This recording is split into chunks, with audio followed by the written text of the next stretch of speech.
Это случилось в один из зимних вечеров. Мы гуляли с друзьями по центру города и решили перекусить в ларьке быстрого питания. Подойдя к нему и сделав заказ, мы увидели лежащую на картонной коробке большую собаку. Решили покормить его, но собака от еды отказалась. Он выглядел очень вялым, с трудом поднимал голову и был очень худой.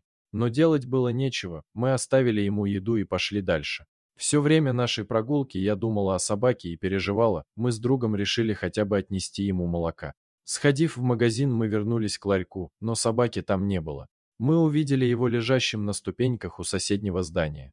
Подойдя ближе, я позвала его, пес поднялся и начал идти на мой голос, но упал со ступенек. Я поняла, что у него проблемы со зрением, и он не видел перед собой ступенек. Он с трудом смог понять, где миска с молоком, с жадностью его выпил и лег на землю. Мне было очень жаль его, но что делать я не знала. Мы решили с другом, что утром вернемся сюда на машине и если найдем его, то постараемся помочь. Ночь я плохо спала, думая о собаке. Утром пораньше мы приехали в центр и начали искать вчерашнего пса. На прошлом месте его не было, но продавцы в магазинах сказали, что видели его сегодня. Через минут 10 мы нашли его под одним из торговых прилавков, он не реагировал на зов и уже не мог встать. Продавцы положили ему еду, но он на нее даже не смотрел. И я решила, нужно забирать его, ему совсем плохо и он вскоре умрет, если не оказать помощь.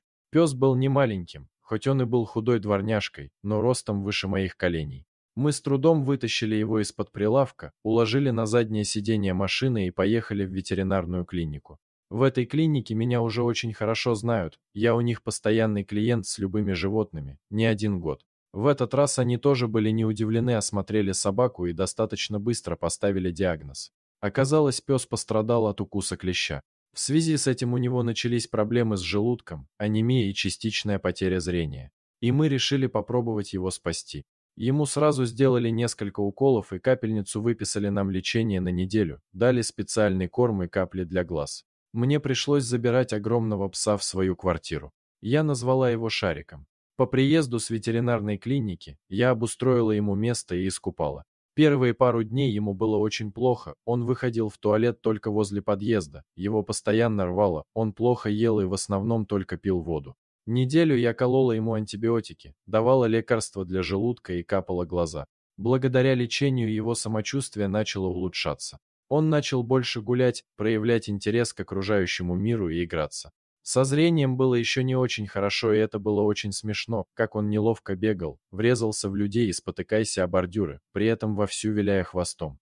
Жил он у меня около месяца, и мне пора было уезжать на учебу. Пес окреп, поправился, зрение частично вернулось, он уже не врезался во все подряд. И я стала искать ему дом. Один из знакомых согласился взять его к себе.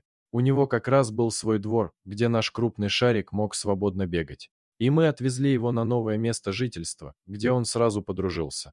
С уже живущей там собакой и счастливо нарезал вместе с ней круги по двору. Вот так хорошо закончилась печально начавшаяся история. Шарик до сих пор так и живет в том же доме, и у него все хорошо. Подписывайтесь на канал, если вы любите такие истории с хорошим концом.